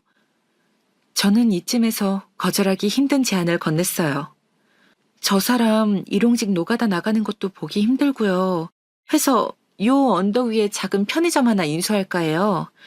거기서 아르바이트 없이 가족분들끼리 돌아가시면서 일하면 그래도 제가 이렇게 도와드리는 것보단 입에 풀칠하기 좋을 거예요. 어떻게 하실래요? 저는 창밖으로 보이는 언덕을 가리키며 말했어요. 정말 가파른 언덕인데 꼭대기에 편의점이 하나 있었거든요. 쪽방촌에 있는 편의점이라 술이나 담배가 많이 팔리고 취객도 많은 곳이라 입지가 좋지 못한 곳이었어요. 그래. 살려면 뭔 짓은들 못하겠니? 고맙다. 고마워. 연신 눈물을 흘리시는데 처음 식사 자리에서 보였던 모습이 겹치면서 착잡해지더라고요. 제게 모든 걸 뒤집어 씌우려고 했던 사람인데 도와주는 게 맞나 싶기도 하고 복잡했어요. 그래도 송장 치우는 것보단 나을 것 같아서 이번만 관용을 베풀기로 했죠. 이들이 저를 어떻게 하려고 했다고 해서 저도 이들과 똑같이 할 순 없잖아요. 저는 투자금 회수만 하면 되니까 한 달에 100만 원씩만 올려주세요. 나머진 다 알아서 쓰시고요. 월세도 100만 원이니까 매달 나가야 할 돈이 200만 원이네요. 아르바이트 안 쓰고 돌아가시면서 주간, 야간 24시간 돌리면 내 가족 먹고 사는 데는 지장 없으실 거예요. 저는 가볼게요. 월세랑 투자금 늦어지지 않게 신경 써주시고요. 자세한 내용은 지금 편의점 점주를 통해서 알려드릴게요. 그럼 잘 지내세요. 설마 공짜로 차려줄 거라고 생각하신 건지 100만 원씩 투자금을 메우라는 말에 황망한 표정을 지으시더라고요. 감사함을 모르는 사람 같으니라고. 그 표정을 본 덕분에 더 후련해졌네요. 이게 불과 몇 달 사이에 일어난 일이에요. 인생 편하게 살아온 대가치고는 너무나도 가혹한 일이죠. 못해도 20년은 늙어버린 것 같아요. 후련하다면 후련하게 복수를 끝냈고 이제 다시는 연애나 결혼 같은 건 생각하기도 싫고 경치 좋은 곳에서 한두 달 푹 쉬면서 어떻게 살아야 할지 고민을 좀 해봐야겠어요. 아침 드라마보다 어질어질한 제 사연 끝까지 들어주셔서 감사해요. 비행기 시간이 다 되어가서 이만 줄일게요. 건강하세요. 안녕하세요. 저는 올해 34시 된 남성입니다. 상당히 충격적인 일을 겪었던 바가 있어 한번 털어놔보고 싶어서 사연을 보내봅니다. 저는 결혼을 나이 30에 했습니다. 요즘으로는 늦지도 이르지도 않은 평균적인 나이였죠. 저는 원래 중소기업에 다니다가 20 후반쯤에 나와서 제 사업을 시작했는데 그리 시원치가 않았어요. 그렇다고 빚을 엄청나게 진 것은 아니었지만 벌이가 그리 좋지는 않았었죠. 간신히 먹고 살 만큼은 되는 그 정도였어요. 아내로 만난 사람은 당시 제 사업체에서 아르바이트를 하러 왔던 여성이었습니다. 단기로 사무보조 일하는 사람을 채용했는데 20 중반 정도 된 아가씨가 일을 하러 왔더라고요. 사람을 놓치고 싶지 않다는 생각이 들어서 저는 좋지 않은 재정 상태에도 불구하고 결혼을 결심했습니다. 그리고 30살 되는 해에 결혼을 했죠. 아내와는 5살 차이인데다 아내가 꽤 멋을 잘 내고 동안이라서 나이 차이가 많이 나 보였어요. 결혼식 사진을 찍는데 다들 왜 이렇게 남편이 나이가 많아 보이냐고 놀려대서 좀 스트레스를 받을 지경이었죠. 하지만 아내가 미인이라는 말을 모두가 해주어서 그것만은 무척 기뻤습니다. 아내는 평범한 집안에서 자란 아가씨였고 미인이지만 다른 스펙은 평범했습니다. 젊은 나이에 그래도 한 업체를 운영하고 있는 제가 멋있어 보였다고 나중에 수줍게 말하더라고요. 그 말이 참 저는 많이 기뻤습니다. 아등바등 작은 업체 어떻게든 굴려보겠다고 노력하고 있는데 그 모습을 좋게 봐준 사람이 제 아내라는 뜻이라서요. 아내는 소박한 사람이었고 제가 사주는 커피 한 잔에도 무척 기뻐했습니다. 옷도 브랜드 옷은 잘 사입지 않았어요. 보세 옷가게에서 사입거나 아니면 인터넷에서 저렴한 것으로 사입고 다녔었죠. 사실 아내가 자란 처가는 평범한 집이긴 했는데 학자금 대출도 있고 이래저래 좀 쪼들렸던 모양이에요. 장모님도 상당한 미인이셨는데 굉장한 멋쟁이이시기도 했고요. 장모님이 아내가 어렸을 때는 예쁜 옷을 많이 사주셨지만 그 후에 집안이 좀 기울어지면서 아끼는 습관을 들이게 되었다고 합니다. 원래 아내의 집안은 사업으로 상당히 잘 살던 시기가 있었다고 해요. 장모님이 젊었던 시절이라 그 시기에 굉장히 멋을 많이 냈다고 하니까요. 저는 그 말을 듣고 약간 아쉬웠습니다. 아내의 집안까지도 부자였으면 얼마나 좋았을까요? 하지만 거기까지는 욕심이라는 사실을 알기에 아내에게 말을 한 적은 없었습니다. 사실 미인인데다 어리고 소박하고 검소하기까지 하니 얼마나 신부감으로 완벽했겠습니까? 친구들이 저한테 아주 복받았다고 난리가 났죠. 사실 저희처럼 그리 스펙이 좋지 않은 남자들은 결혼시장에서 그리 높은 점수를 받지를 못해요. 당연히 아름다운 여성이나 성격이 좋은 여성들에게 선택받지 못할 확률도 크고요. 하지만 그 낮은 확률을 뚫고 아내와 결혼하게 되었으니 친구들이 질투할 법한 일이기도 했습니다. 하지만 신혼 초 저하고 경제 상황을 공유한 아내는 조금 충격을 받은 듯한 눈치였습니다. 아내는 물론 제가 어렵다는 것을 알았지만 그래도 개인적인 재산은 좀 있을 거라고 생각했다고 솔직하게 말하더군요. 회사의 재정 상태야 서류를 정리하면서 알았지만 그래도 다른 명의로라도 뭐가 있을 거라 믿었다고 말이죠. 그때 제가 좀 위축되었던 건 있었습니다. 어리고 미인인 아내와 결혼했는데 제가 기대에 못 미친 것처럼 여겨졌기 때문이었죠.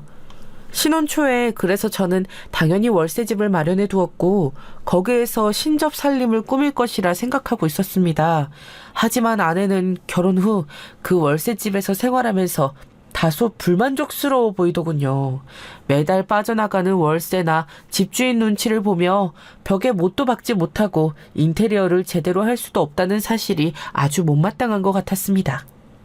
하지만 저희가 모은 돈도 없고 벌이도 시원찮으니 월세집에 만족해야 했죠. 사실 그 가격에 그 정도 집을 빌릴 수 있었던 것만도 행운이라고 할 수 있었습니다. 그런데 문제는 그 사실을 어머니 아버지가 아시게 된 거였어요.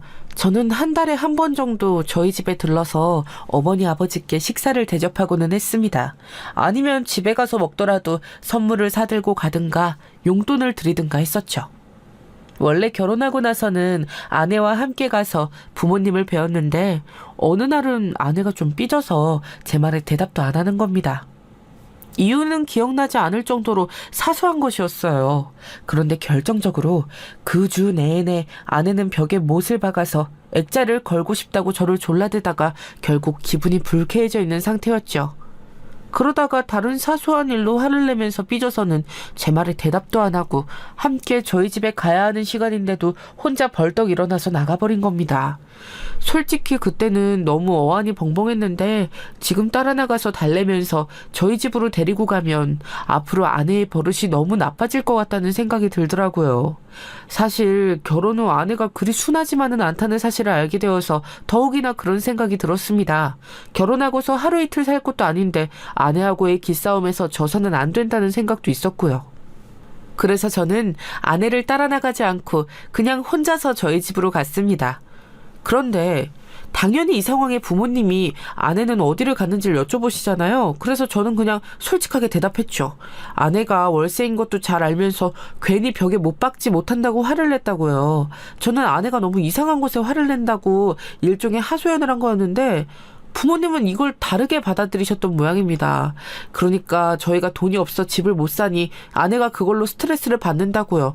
물론 그것도 맞는 말이지만 저는 그 이야기를 하려던 것이 아닌데 부모님은 다르게 알아들으시고서는 뭔가 결심하셨던 것 같더라고요.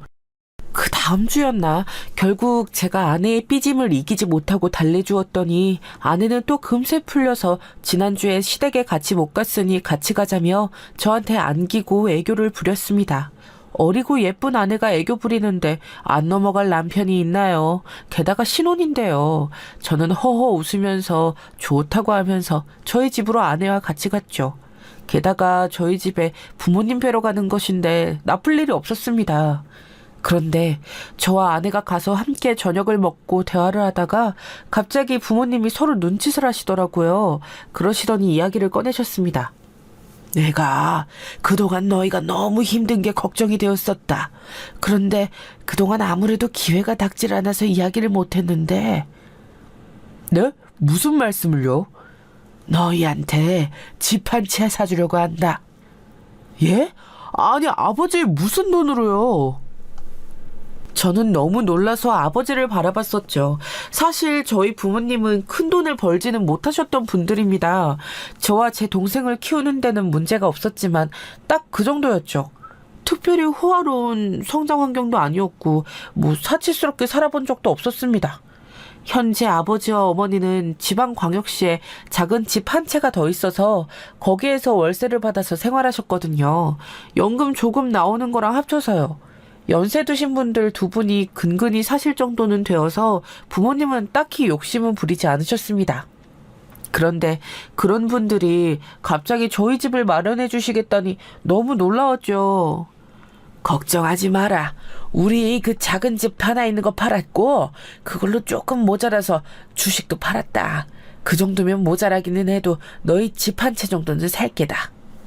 아버지는 웃으면서 말씀하셨지만 저는 얼굴이 굳었습니다. 그 집하고 주식은 부모님의 노후 대비 자금이었어요. 어떤 일이 있어도 자식들에게 손 벌리고 싶지 않다. 혹시 우리가 아프면 주식 팔아 병원비 대라 하실 정도로 고이 모아놓은 재산이었죠. 그런데 그걸 가지고 저희 집을 사주시겠다니 너무 죄송스럽잖아요. 제가 정색하고서 그러실 필요 없다고 손을 내줬는데 옆에서는 반대로 아내가 한바구음을 짓더군요. 물론 아내가 워낙 어리고 사람이 순진한 면이 있었습니다. 아니, 순진하다기보다는 단순하다고 해야 할까요? 그냥 어른이 주시는 거라고 생각하면 앞뒤 생각 없이 그냥 좋다고만 생각하는 거였죠. 속이 답답했지만 차마 그 자리에서 아내에게 면박을 줄 수는 없어서 부모님께 괜찮다고만 말씀드리고서 얼른 저희 집을 나왔습니다. 여보, 지금 우리 부모님이 집 사주시겠다는 거 받으면 안 돼. 그거 전부 부모님 노후 자금으로 사주시는 거란 말이야. 에이, 그래도 다 다른 자금은 빼놓고 사주시는 거겠죠. 설마 전부 다겠어요? 아니야, 정말 진짜로 전부 다야. 뭔가 생각이 있으시겠지. 주시겠다는데 왜 안 받으려고 해요? 아내는 도리어 답답하다는 듯이 저한테 쏘아붙였죠. 저는 너무 당황스러워서 그날부터 며칠 내내 아내를 설득하려고 노력했습니다. 하지만 아내는 오히려 제가 거부한다는 것을 믿지 못하겠다는 듯 쌀쌀맞게 굴면서 저한테 심술궂게 굴기만 했죠. 서울에 집 한 채가 생긴다는데 어째서 그걸 거절하냐는 겁니다. 결국은 제가 아내 고집에 이기지를 못했습니다. 사실 거기에는 부모님의 고집도 한몫했죠. 아버지는 매일 저녁 전화하셔서 저한테 그냥 받아라. 너무 걱정하지 않아도 된다. 우리가 크게 아플 일은 없을 거다 하시면서 설득하셨어요. 하지만 저는 같이 유산받을 위치인 동생한테 미안하기도 하고 부모님한테 죄송스럽기도 하고 했죠. 결국 동생이 저한테 전화해서 자기는 괜찮으니 받으라고 했습니다. 하지만 동생은 한마디를 덧붙였죠. 유산은 정부 형이 받아도 상관없어. 근데 부모님 편찮으시면 이제 노후는 형하고 형수님이 책임지는 거다. 알겠지? 그야 당연하지.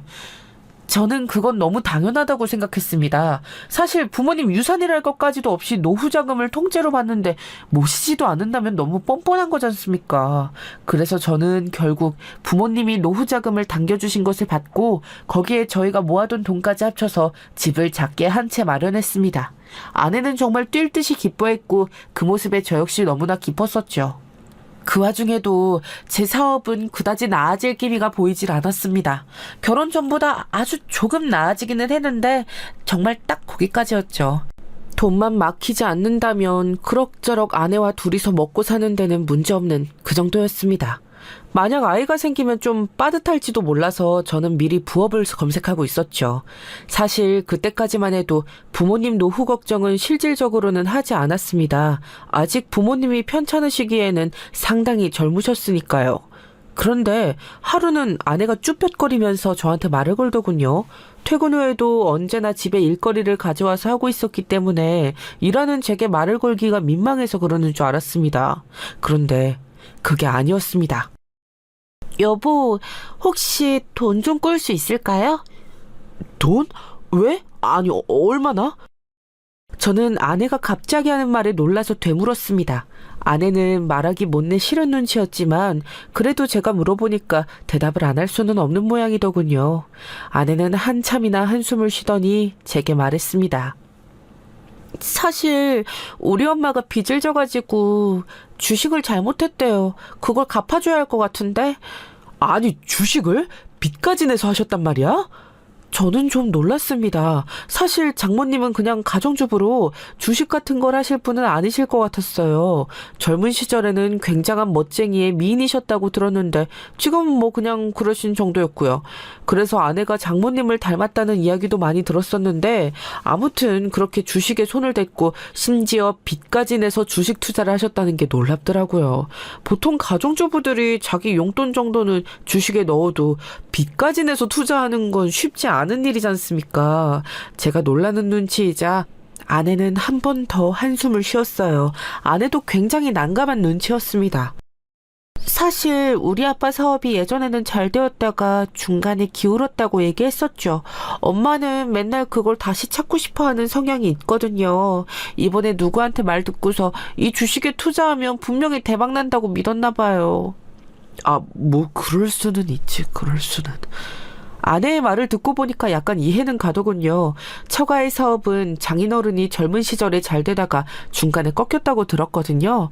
사실 그 잘된 기간이 오래간 것도 아니고 그냥 잠깐 반짝했던 그 정도인 것 같았지만요. 그런데 장모님은 젊은 시절에 잠시 누리던 그 호사를 아무래도 잊지 못하겠는지 자꾸만 사업이든 주식이든 어떻게든 돈을 벌어오라고 장인어른을 그렇게 찔러댄다고 했어요. 결국은 주식까지 직접 손을 댔다가 말아먹은 것이었죠. 저는 사정을 대충 파악하고서 한숨이 나오더군요. 아내가 왜 그리 말하기를 망설였는지 알 것 같았습니다. 부모님이 빚을 져서 그걸 갚아드려야 한다는 것이 절대 말하기 쉬운 일은 아니었죠. 심지어 지금 제 사업도 휘청휘청하고 간신히 먹고만 산다는 것을 서로 잘 알고 있었으니까요. 그럼 얼마인데? 얼마 드리면 돼? 5천만 원이래요. 뭐? 5천? 세상에, 저는 몇백 정도로 생각하고서 어지간하면 그냥 드리려고 했습니다. 하지만 5천만 원을 빌려서 주식 투자를 망했다는 이야기에 말이 잘 안 나오려고 하더군요. 제가 멍하니 있자 아내가 당황하면서 손사래를 쳤어요. 그냥 달라는 건 아니고 빌려드리면 될 것 같아요. 이자도 쳐서 주신다고 하시니까 워낙 급해서 말이에요. 아내는 제게 상냥하게 빌듯이 말했고 저는 사랑하는 아내의 말에 또 한 번 그냥 넘어갔습니다. 사실 뭐 이자까지 주신다면 빌려드리는 거야 어려운 일은 아니었죠. 어렵다 어쨌다 해도 저도 사업체를 굴리는 사람이니까 여유자금 5천만 원 정도는 융통할 수 있었습니다. 그게 제 돈은 아니고 다른 곳에서 빌리는 돈이기는 했지만요. 장모님께 무사히 5천만 원을 융통해 드리고 나서 아내는 무척 안도하는 표정이었습니다. 장모님은 이자를 넉넉히 쳐서 주겠다며 한 달에 50만 원씩을 주신다고 하셨어요. 그런데 한 달에 50만 원이라니 별다른 수익 없는 장모님이 마련하기에는 그리 만만치 않은 돈일 것 같았지만 일단 알겠다고 했습니다. 저야 주시면 감사한 일이었으니까요. 그리고 장모님이 돈을 빌려간 첫 달, 둘째 달, 셋째 달까지는 이자가 제대로 들어왔습니다. 5천만 원 빌려드리고 50만 원을 받을 수 있다면 꽤 괜찮다고 생각했을 무렵 네 번째 달에는 장모님의 우는 소리가 담긴 전화가 왔고 그 달에는 이자를 40만 원만 달라고 했었죠. 도저히 돈을 다 긁어 모아도 50만 원이 절대 안 된다는 말씀을 하셨으니까요. 그리고 다음 달에는 20만 원으로 줄어들었고 그 이후에는 감감무소식이 되었습니다. 솔직히 화가 났습니다. 화가 났어요. 정말로요. 하지만 제가 화를 내보려고 해도 어리고 예쁜 아내가 장모님에 대해 얼마나 소중하게 생각하는지를 다시 생각해보면 도저히 화를 내는 말이 밖으로 나오지를 않았습니다. 장모님이 제 전화를 피했기 때문에 일단 아내한테 말을 전해야 했는데 그러면 아내가 얼마나 상심하겠습니까? 장모님의 금전적인 사정이 그만큼 안 좋다는 것도 알게 될 것이고 남편이 장모로부터 받을 이자에 집착한다는 것도 알게 될 것이니까요. 차마 아내가 마음 다치는 것까지는 보고 싶지 않아서 저는 장모님한테 이자 받는 것 자체를 포기했습니다. 차라리 제가 좀 손해보고 말지 싶었어요. 그런데 아내와 결혼한 지 2년이 되는 동안 임신이 잘 되지 않았습니다. 아내하고 저하고는 상당히 금슬도 좋았고 둘 다 건강한 사람이었는데도 임신이 안 되더라고요. 서로 임신하기 위해 노력도 많이 했습니다. 사실 아내는 아기를 별로 좋아하지 않았고 임신도 원하지 않았지만 제가 아이를 정말 원한다고 하자 고개를 끄덕였죠. 처음에는 아내가 딩크로 살자고 했으나 제 요구에 고집을 꺾어준 것이라 정말 고맙게 생각했습니다. 하지만 계속해서 아이가 생기지 않아서 정말 이상했어요. 결혼 후 1년째 될 때부터 병원도 정말 숱하게 다녔습니다. 여기저기. 혹시 이 병원에서 우리 몸에 문제가 있는 걸 발견하지 못한 건 아닐까, 다른 병원으로 가볼까, 이런 생각을 하면서 병원을 찾아다녔죠. 아내한테 한약도 사다 주고 별짓을 다 했지만 효과는 없었습니다. 아내는 결국 자기한테 문제가 있는 것 아니냐면서 울어버렸고 저는 병원에 다니고 약을 사는 것을 중지했습니다. 아무래도 임신을 하라고 아내한테 종용을 하는 꼴이 되는 것 같아서 저 자신도 좀 스트레스를 받았거든요. 둘 다 건강한데 임신이 안 된다면 분명히 조금 더 기다리면 임신이 될 거다. 아직 아기가 우리에게 찾아올 때가 안 되어서 안 되고 있는 거다라고 생각하면서 마음을 넉넉히 가지려고 애썼습니다. 다 좋았어요. 다 좋았습니다. 제 사업은 근근이라도 버티고 있었고 조금씩 발전은 해나가고 있었죠. 임신은 안 되었지만 어쨌든 마음 편히 먹고 노력해보자는 것으로 합의가 되었고 저와 아내의 사이는 좋았습니다. 장모님 쪽에서도 더 이상 돈 빌려달라는 말씀이 없으신 것을 보니 최소한 더 이상의 문제는 없는 것 같았고요.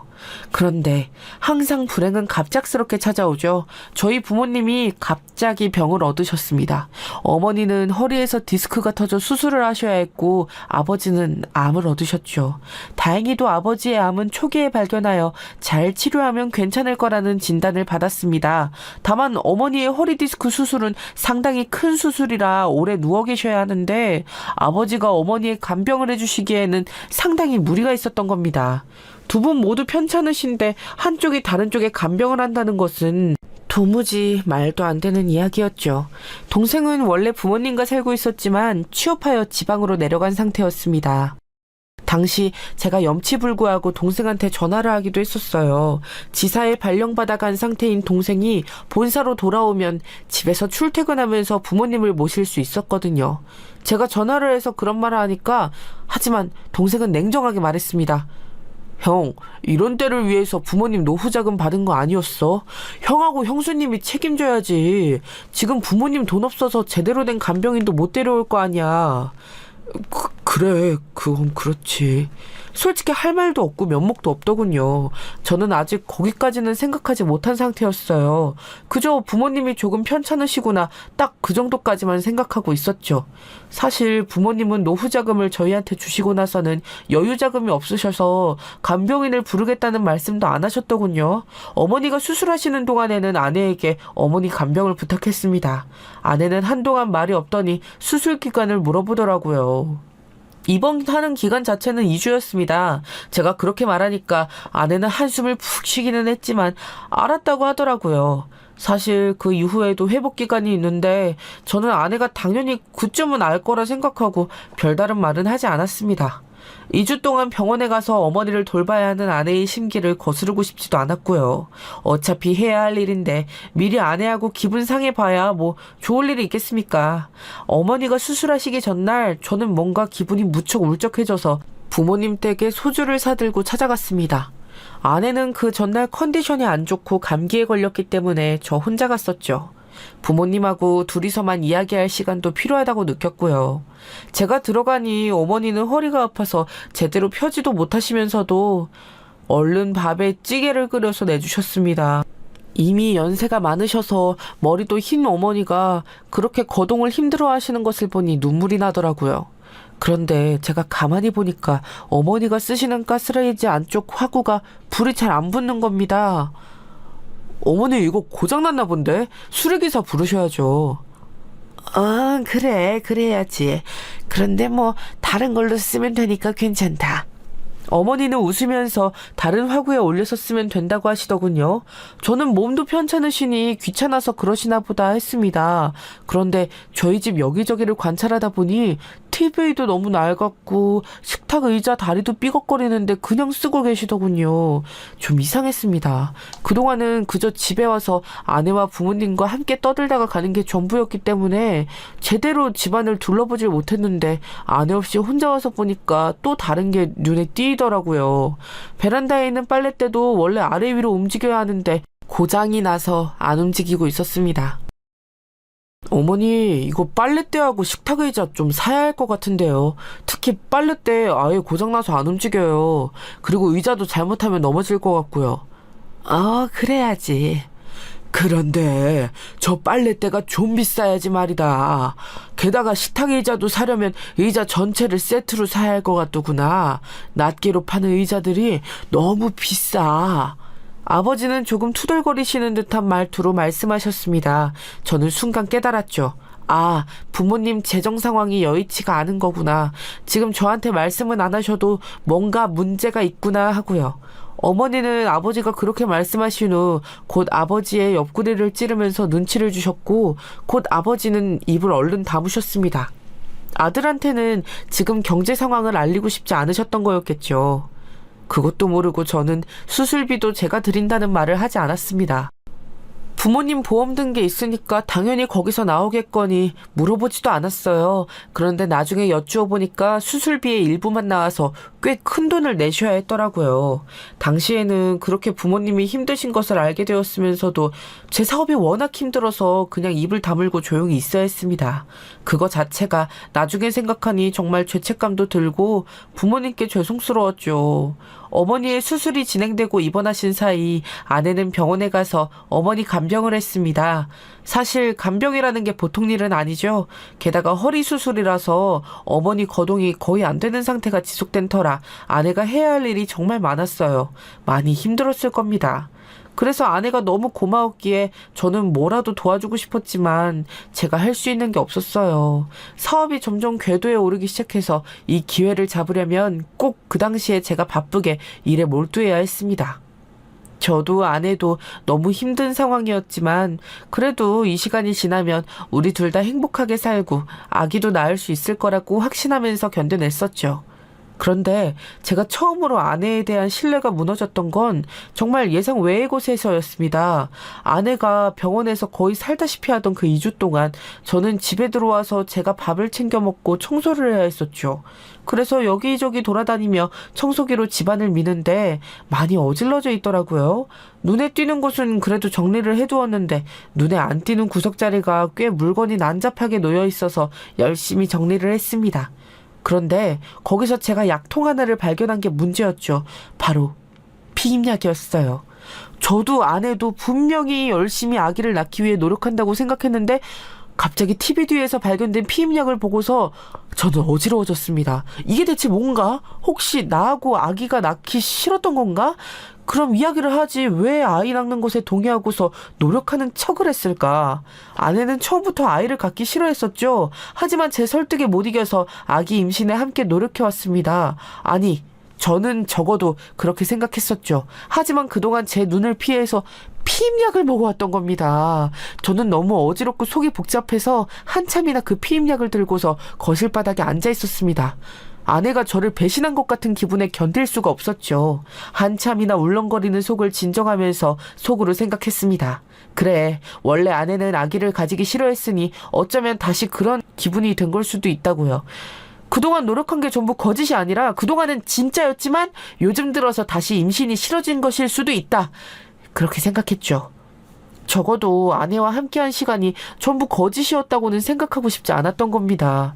그래서 이 피임일은 나중에 어머니 간병이 끝나고 난 이후에 한참 지나서 이야기를 나눠보기로 했습니다. 그리고 피임약은 제가 주머니에 넣어두었죠.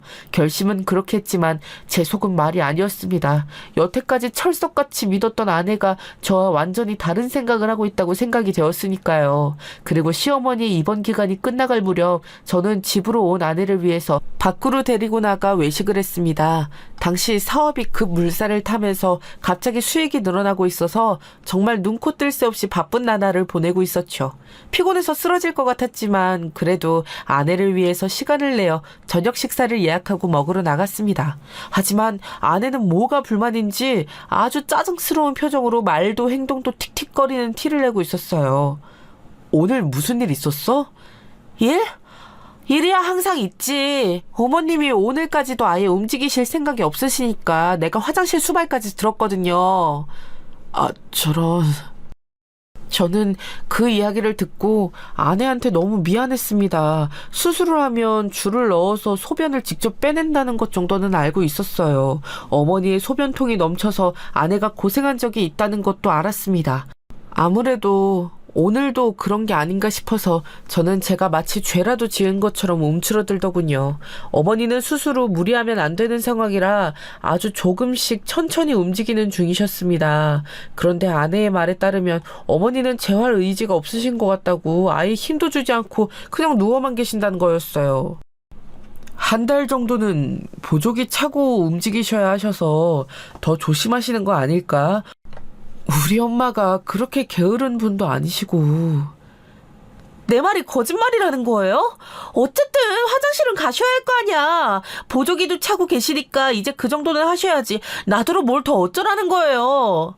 아내는 신경질적으로 대답하면서 짜증을 냈습니다. 사실 간병을 하지 않던 사람이 제대로 거동 못하는 분의 간병을 하려니 힘들고 화가 날 수도 있다고 생각했었죠. 하지만 아내는 거기서 멈추지 않고 어머니의 험담을 하기 시작했습니다. 난 정말이지 어머님 다시 봤어요. 그렇게 차분하고 말없이 조용하시다고 생각했는데 그게 아니라 수술하고 나니까 너무너무 엄살이 많으셔. 무슨 돌아눕는 것도 아프다고 날 시키는데 미치겠더라고요. 내 허리는 허리 아닌가? 그리고 허리 함부로 움직이면 안 된다고 하는데도 부득부득 일어나서 창문 밖 보시겠다고 하고요. 어머님이 오늘도 아예 안 움직이셨다고 하지 않았어? 아니 그게 아니라 꼭 해야 하는 건 안 하시고 안 해도 되는 건 하신다니까요. 아내는 어머니에 대해서 험담을 늘어놓으면서 화를 냈습니다. 저는 중간중간 끼어들어서 저희 어머니가 그런 사람이 아니라고 말하고 싶었지만 가뜩이나 화가 난 아내를 자극할까봐 자제해야 했죠. 하지만 아내가 말을 할수록 저는 아내에 대한 실망감이 쌓여갔습니다. 아내가 간병을 길게 한 것도 아니었어요. 딱 2주 병원에서 어머니 도와드린 것 뿐이었습니다. 게다가 간호사나 간호조무사들이 많이 도와줬을 거고요. 그런데 이렇게까지 어머니에 대해서 험담을 하고 헐뜯다니 그것도 제 앞에서 말입니다. 피임약 일까지 생각이 나면서 결국 이런 여자였나 하는 생각까지 들더군요. 물론 아내가 지금 피곤하고 힘들어서 그러리라는 생각 역시 했지만 말입니다. 그런데 거기서 어려운 말도 꺼내야 했죠. 저는 아내가 화가 나 있지만 할 말은 해야겠다 싶어서 조심스럽게 입을 열었습니다. 그런데 여보, 미안하지만 어머니 아버지 두 분 다 한동안은 우리 집에 모셔야 할 것 같은데. 뭐라고요? 그게 무슨 말이에요? 대구로 돌아가시는 거 아니고요? 당신도 말했다시피 어머니 거동이 불편하시잖아. 어떻게 두 분만 계시겠어. 아버지는 지금 암 치료 받으시고 계시는데. 아버지는 암병원에 다니시면서 입맛이 떨어져서 거의 식사를 못 하시고 살도 쭉 내리셨지요. 뵈면 정말 가엾다는 말밖에 나오지를 않았습니다. 그런 분한테 허리 아파서 거동 못 하시는 어머니의 간병을 맡길 수는 없었어요. 저는 당연히 아내도 그것에 동의하리라 생각했습니다. 아무리 힘들더라도 노후 자금까지 빼서 저희 집을 마련해 줄 만큼 저희한테 희생적인 부모님이셨습니다. 사람이라면 당연하게도 감사할 줄 알았던 거였죠. 그런데 아내는 잠깐 말이 없더니 입을 열었습니다. 아니 그럼 도련님은? 도련님이 올라와서 간병하면 되잖아요. 걔는 지금 지방에서 일하잖아. 마음대로 본사로 올라올 수 있는 것도 아니고. 그럼 도련님이 본사로 발령 신청해서 발령 날 때까지만 내가 모시면 되는 거 아니에요? 어쨌든 그쪽도 자식인데 왜 우리만 모셔요? 아내는 흥분해서 저한테 쏘아붙이듯이 말했죠. 솔직히 그런데 어이는 없었습니다. 제 동생은 지방 발령을 받은 지 얼마 안 되는 상황이었고 물론 저 역시 동생한테 전화한 적은 있었지만 혼자 살고 있는 젊은 남자애가 뭘 어떻게 간병을 하겠어요. 아니면 어머님 아버님이 도련님 댁으로 내려가도 되잖아요. 걔 회사에 기숙사에 살아. 어떻게 거기에 부모님이 같이 살 수가 있어. 말이 되는 소리를 해. 아내가 계속 억지를 부리자 결국 제 목소리도 커지기 시작했습니다. 고생한 아내한테 싫은 소리를 하고 싶지는 않았지만 계속 말도 안 되는 소리를 하니까 저도 참을 수가 없더라고요. 하지만 아내는 제가 화를 내도 전혀 신경도 쓰지 않는 것처럼 도리어 자기가 더 흥분하면서 자리에서 일어났습니다. 미쳤어요. 노인네들 수발을 나 혼자 다 들라고? 언제까지인지 기약도 없이? 여보, 말 조심해. 아, 내가 왜? 아니, 지금 먹고 사는 것도 빠듯해 죽겠는데 뻔뻔하게 나한테 이런 것까지 요구하는 거예요. 정말 당신 양심이 있어요, 없어요? 그 아픈 노인네들 죽는 날 받아놓은 것도 아닌데 언제까지 모시라는 거예요? 그 수발을 나더러 다 들라는 거예요, 지금? 차라리 죽는 날이나 받아놨으면 끝이나 있지. 아내는 소리를 지르면서 자리에서 일어나 곧장 식당 밖으로 나가버렸습니다. 주변 사람들의 시선이 저한테로 몰려서 민망해 미치겠는데 만만찮게 또 화도 나더군요. 머리가 터질 것처럼 화가 나서 저는 쫓아나갔지만 아내는 어느새 택시를 잡아타고서 가버린 이후였습니다. 저는 차를 타고서 집으로 돌아왔지만 그날 밤 아내는 집으로 돌아오지 않았습니다. 화가 났다는 것을 표현하기 위해서 시위하는 거겠죠. 하지만 그날 아내가 집으로 돌아오지 않는 동안 저는 머리를 식히고 생각해 볼 시간을 가질 수 있었습니다. 생각을 할수록 이건 아니라는 판단이 들더군요. 부모님은 저희 집을 해주시려고 노후자금까지 빼주셔서 집안 가구를 바꾸는 것도 망설여질 정도로 빠듯하게 살고 계셨습니다. 그런데 간병 좀 했다고 그리고 수술을 좀 모신다고 해서 저렇게 막말을 뱉는 여자를 아내로 두어도 괜찮은 것일까 하는 생각이 들더군요. 게다가 피임약을 봐서는 저의 아이를 가질 생각조차 없는 거고 부모님 몇 달 모시는 것조차 동생한테 밀어버리려고 하는 것이고 일단 집을 마련했으니 부모님 따위는 어떻게 되어도 괜찮다는 것 같았죠. 게다가 저는 장모님께 5천만 원을 무리해 변통해서 빌려드리기까지 했는데 아내는 그런 것 따위는 상관없다는 태도였습니다. 그동안 장모님으로부터 더 이상 이자는 한 푼도 오지 않았지만 아내는 거기에 대해서 미안해하지도 않았죠. 아무래도 이건 아닌 것 같다는 생각이 들더군요. 애초에 피임약을 발견했을 때부터 부부간 신뢰가 무너진 듯한 느낌이 들었습니다. 게다가 부모님께 죽는 날 운운하면서 막말을 내뱉은 것을 되새길 때마다 등골에서 식은땀이 흐를 정도로 화가 나더군요. 장모님께 빌려드린 5천만 원은 계좌이체를 하면서 증여에 걸리지 않아야 하기 때문에 차용증을 써놓은 게 천만다행이라는 생각까지 들었습니다. 아내는 더 이상 제 아내가 아닌 듯한 느낌이 들어 이제는 갈라서야 하는 게 아닌가 하는 생각까지 들었거든요. 저는 아내가 들어오기만을 기다렸지만 아내는 다음 날에도 들어오지 않았습니다. 제가 먼저 전화해서 사과하고 빌기라도 하는 것을 바라는 듯한 그런 모양새였죠. 하지만 제가 잘못한 게 없는데 그래야 할 이유가 있을까요? 점점 더 제 안에 분노가 쌓여가고 있는데 이튿날 동생한테서 전화가 왔습니다. 형, 지금 무슨 일 있어? 어머니가 왜 형수 안 보이냐고 걱정하시던데 내가 지금 올라가 볼 수가 없어서. 그게 동생한테 미안하기도 하고 면목이 없어서 사실대로 말할 엄두가 안 나기는 했습니다. 하지만 가족이니 알 것은 알아야 한다고 생각이 들어서 망설이다가 사실대로 이야기를 했죠. 동생은 한참 제 이야기를 듣다가 그럴 줄 알았다는 듯이 혀를 찼습니다. 아니, 형수 좀 욕심 있어 보여서 그럴 것 같기는 했어. 그래? 난 왜 몰랐던 걸까? 형수가 형 신분증이랑 통장 이런 거 다 관리하지 않았어? 혹시 추가 대출은 없었는지 좀 확인해봐. 혹시 모르잖아. 사돈댁에서 주식 투자로 빚을 졌는데 더 돈 달라는 말이 없었다는 게 이상해. 원래 주식 투자 그런 식으로 하는 사람들 거의 도박처럼 중독되어서 계속한단 말이야. 동생의 걱정스러운 충고에 저는 설마 그래도 그렇게까지 했으려나 싶기는 했습니다. 아내는 욕심 많고 심술궂은 면이 있기는 하지만 금전적으로 함께 사는 남편의 뒤통수를 그렇게까지 칠 사람은 아니라고 믿고 싶었으니까요. 그래도 혹시 몰라서 어떻게 될지 사람 일은 알 수 없는 거니까 제 금융 상태를 조회해 보았습니다. 그랬더니 정말로 저희 집에 대해서 담보대출이 있더군요. 금액이 크지는 않았고 그리고 꽤 최근이었지만 아내에 대한 제 신뢰는 아예 박살이 났습니다. 저는 사업을 하는 사람이고 무엇보다 신용이 중요하기 때문이죠. 그런데 이런 식으로 제 신용을 마음대로 훔쳐서 사용하는 사람이라면 절대 부부로 지낼 수 없었어요. 그리고 그날 오후 어머니한테서도 전화가 왔습니다. 예, 혹시 세아가 무슨 일 있니? 전화 연락이 안 되더구나. 이제 내일이면 퇴원해야 하는데. 어머니는 이번 기간이 이제 끝나서 퇴원해 저희 집으로 온다고 생각하고 계셨습니다. 미리 제가 그렇게 말씀을 드렸기에 당연했죠. 어머니는 며느리가 도와줄 거라고 생각하셨지만 연락 자체가 안 되니 당황하셨던 겁니다.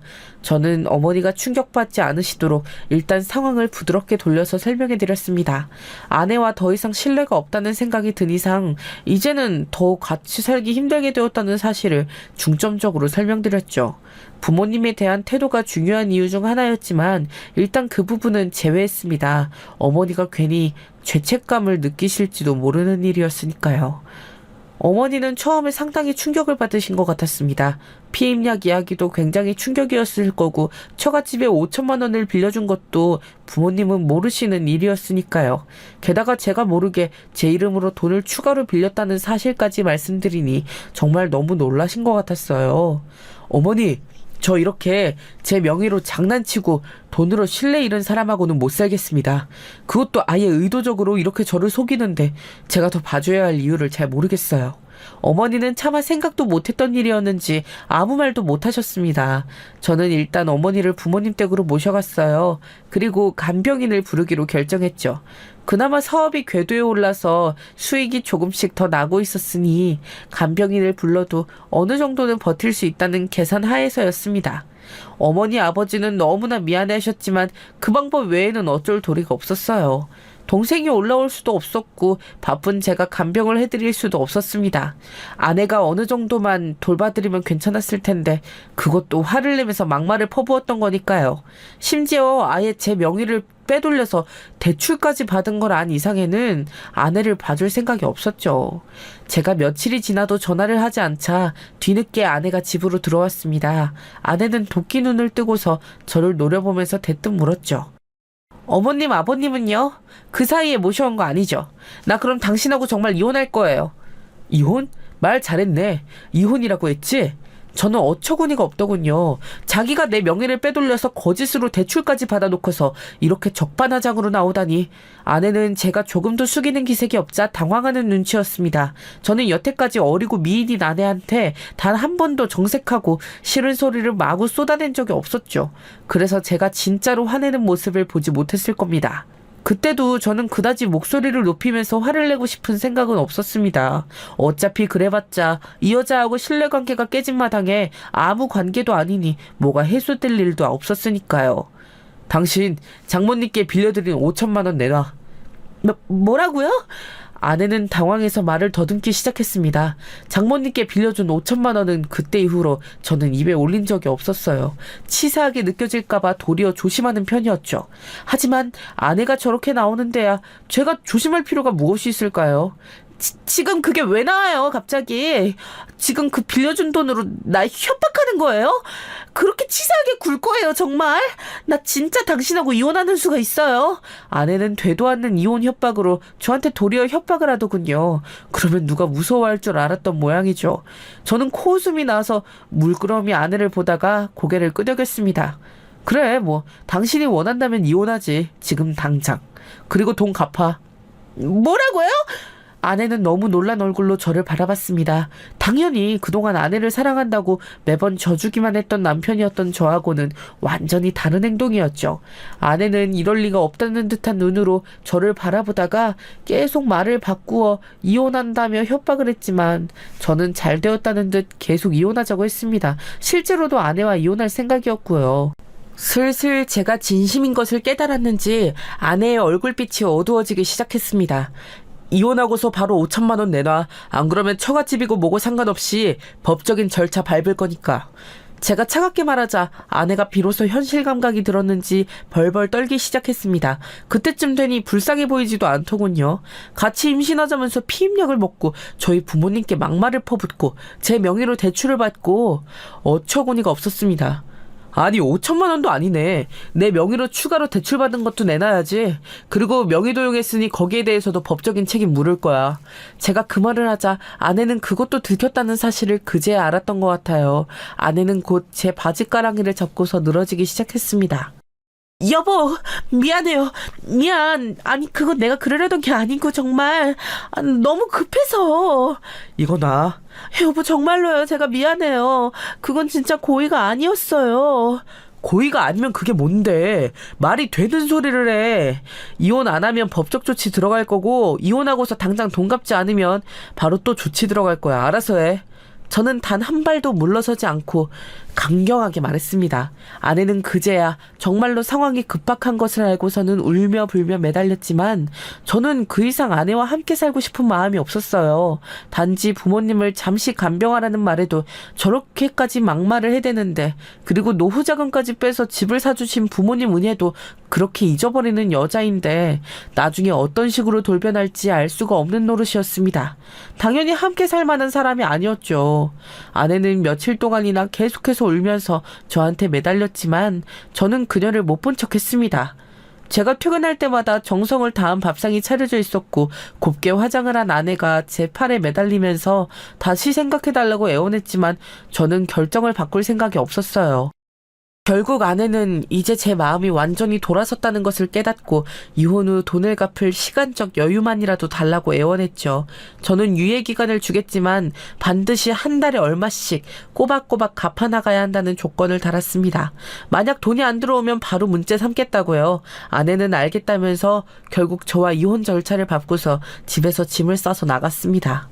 저는 이후 부모님을 집으로 모셔와서 함께 살고 있습니다. 부모님 댁은 팔고서 아버지 명의로 현금을 모아두었고요. 제 사업이 다행히 잘 되어서 부모님을 모시는데 아무런 문제가 없는 상황이 되었습니다. 아내와 장모님은 과연 제가 법적으로 조치하겠다는 말이 무섭긴 했는지 그 이후로 꼬박꼬박 한 달에 100만 원씩 돈을 갚고 있는 중이에요. 솔직히 이혼하지 않고 아내와 행복하게 살았다면 가장 좋았을 겁니다.